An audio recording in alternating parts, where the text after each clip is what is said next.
반갑습니다, 여러분. 오늘은 목회서신 디모데전서 2장입니다. 기도는 하나님과의 대화이죠.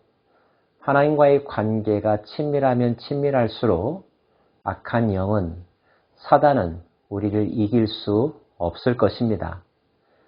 자기 자신을 위해서도 기도해야 하지만 사역자들에게는 다른 사람들, 또 세상을 위한 기도의 책임과 권리가 있지요. 그러므로 내가 첫째로 권하노니 모든 사람을 위하여 간구와 기도와 도고와 감사를 하되. 다 기도를 표현하는 내용들이지만 간구, 특별한 어떤 목적을 위해서 기도하는 것, 기도, 하나님의 선하심과 그분의 성품을 의지하여 그분께 나아가는 것, 도고, 중보기도의 의미입니다. 감사, 감사의 기도를 하라는 것입니다. 누구를 위해서? 모든 사람을 위해서요. 자기 자신만을 위해서가 아니라, 가까운 사람들만을 위해서가 아니라 하나님께서 이 땅에 보내신 모든 사람, 이 세상을 위하여 기도하는 일을 멈추지 말라는 것입니다. 특별히 사도 바울은 임금들과 높은 지위에 있는 사람을 위하여 기도하라고 권하고 있습니다.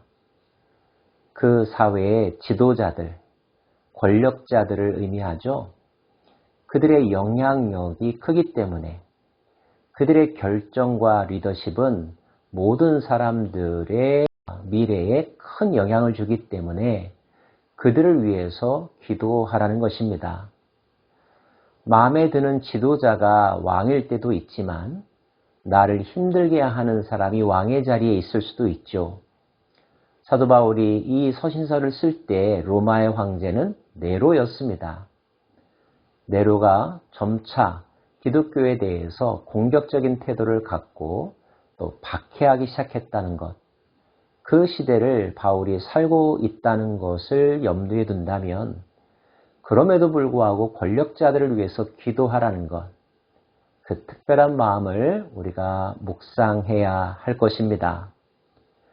이렇게 모든 사람을 위하여 그리고 권력자들, 지도자들을 위하여 기도하는 것은 하나님께서 선하고 받으실 만한 것이다 라고 확신 있게 강조하고 있습니다. 사랑하는 여러분, 오늘도 여러분의 기도의 내용과 기도의 시간 속에 다른 사람을 위한 기도 시간이 포함되기를 원하고요. 특별히 위정자들, 정치 지도자들이죠. 사회 각계 각층에 영향력을 끼치는 사람들, 경제 지도자, 교육의 지도자, 정치의 지도자들을 위하여서 기도하고 또 기도할 수 있기를 원합니다. 기도는 그에 대한 우리의 관심이기도 하면서 하나님의 능력의 손이 그를 붙잡아 하나님의 뜻대로 쓰임받게 해달라고 하는 간곡한 청원이죠. 누가 그들을 변화시킬 수 있겠습니까? 하나님 외에는 그런 일을 하실 수 있는 분이 없습니다. 때문에 우리는 단지 불평하거나 뒤에서 뒷담화하는 정도에서 끝날 것이 아니라 지도자들을 위하여서 적극적으로 하나님 앞에 기도해야 할 것입니다. 하나님은 모든 사람이 구원을 받으며 진리를 아는 데 이르시기를 원하노라. 하나님은 한 분이시요 또 하나님과 사람 사이의 중보자도 한 분이시니 곧 사람이신 그리스도 예수라. 그가 모든 사람을 위하여 자기를 대속물로 주셨으니 기약이 이르러 주신 증거니라. 그 예수를 전하는 것, 그 예수를 지도자들이, 권력자들이 알게 하는 것, 이것이 사도가 된 이유이며 목회자가 목회자인 이유임을 바울은 확실하게 다시 한번 짚어주고 있습니다. 우리의 사명, 우리가 해야 될 중요한 과제는 하나님에 대하여, 하나님이 이 땅에 대하여 가지고 계신 계획과 그분의 사랑에 대하여 널리 전하는 것입니다. 그래서 그들이 우리처럼 하나님을 알고 하나님을 두려워하며 하나님께서 기뻐하시는 뜻을 위해 살도록 안내하고 도와주는 것. 그럴 때 하나님의 나라가 이 땅 가운데 실현이 되는 거죠. 그 일을 위해서 하나님께서 우리를 먼저 부르셨고 먼저 은혜를 경험케 하신 것입니다. 은혜 받은 자의 책임 잊어버리지 않기를 원합니다.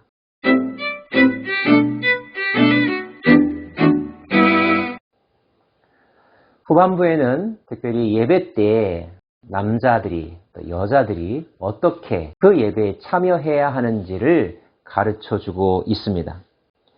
그러므로 각 처에서 남자들이 분노와 다툼이 없이 거룩한 손을 들어 기도하기를 원하노라. 거룩한 손을 들어 기도하기를. 거룩한 손이란 어떤 손일까요? 높이 든 손이 거룩한 손일까요? 그보다는 그 앞에 있는 표현, 분노와 다툼이 없는 손이 거룩한 손일 것입니다. 기도의 자세, 찬양의 자세가 자유로운 교회에서는 손 들고 찬양하고 일어서서 찬양하고 또 마음껏 몸으로 우리의 감정을 하나님 앞에 표현하기도 합니다. 성령 안에서 그러한 자유함 누릴 수 있기를 원하고요. 그런데 그런 제스처나 어떤 모습보다 더 중요한 것은 그 기도하는 사람의 내면의 삶이 또 마음이 다툼이 없고 분노가 없어야 한다는 것. 누군가에 대한 미움을 가지고 살아서도 안 될 것이며 또 누군가를 시기하거나 질투하는 마음을 가지고 예배의 자리에 나가서도 안 될 것이라는 것. 사랑하는 마음으로 겸손한 마음으로 축복하는 마음으로 손을 들고 하나님께 나아가며 마음껏 우리의 감정을 주께 드리는 것. 이것이 거룩한 예배자일 거라는 것입니다. 여인들에게도 권면하고 있죠. 또 이와 같이 여자들도 단정하게 옷을 입으며 소박함과 정절로서 자기를 단장하고 따은 머리와 금이나 진주나 값진 옷으로 하지 말고 오직 선행으로 하기를 원하노라. 예배도 이른바 공적 행사이기 때문에 사람들이 옷차림에 신경을 쓰죠. 아마 여인들은 더 치장하는데 시간과 정성을 기울이기도 하는 것 같습니다. 그런데 그것이 도가 지나쳐서는 안 된다는 것을 분명하게 말하고 있는 거죠. 그런 것들보다 내면의 세계를 돌보아야 한다는 것을 가르치면서 선행으로 하기를 원하노라. 이것이 하나님을 경외하는 자들에게 마땅한 것이니라. 화장이나 옷차림으로 우리의 표정을 감출 수 있을지는 모르지만 우리의 심상을 감출 수는 없을 것입니다. 늘 평소에 하나님의 말씀을 경외하며 그 말씀에 순종하는 신실한 삶을 살아가게 될 때에 하나님은 그 마음의 중심을 보시고 그의 행실을 보심으로 그의 예배를 기뻐 받으신다는 것입니다. 그와 같은 맥락에서 뒷부분의 내용도 이해하면 좋을 것 같은데요. 여자는 일체 순종함으로 조용히 배우라. 여자가 가르치는 것과 남자를 주관하는 것을 허락하지 아니하노니 오직 조용할지니라. 자, 이 말씀은 무조건 여자들은 교회에서 입 다물고 있어라. 이런 뜻이라기보다는 그 앞에 있는 말씀과 연장선에서 이해하시면 어떨까요?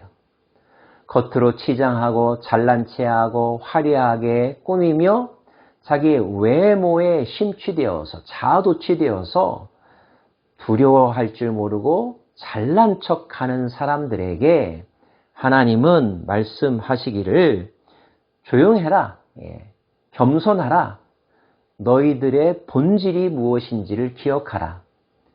너희들은 남자보다 나중에 태어났고 또 먼저 유혹에 넘어짐으로 남자를 실족해 한 그런 연약함이 있는 자들이다. 그 부분을 생각하고 늘 겸손하라. 이런 맥락의 말씀입니다.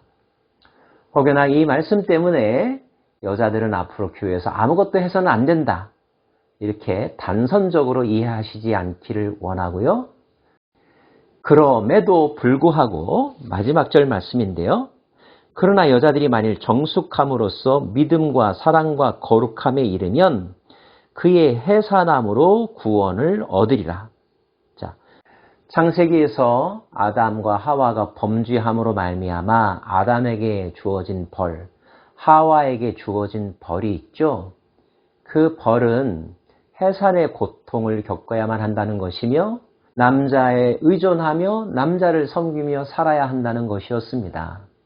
형벌이죠.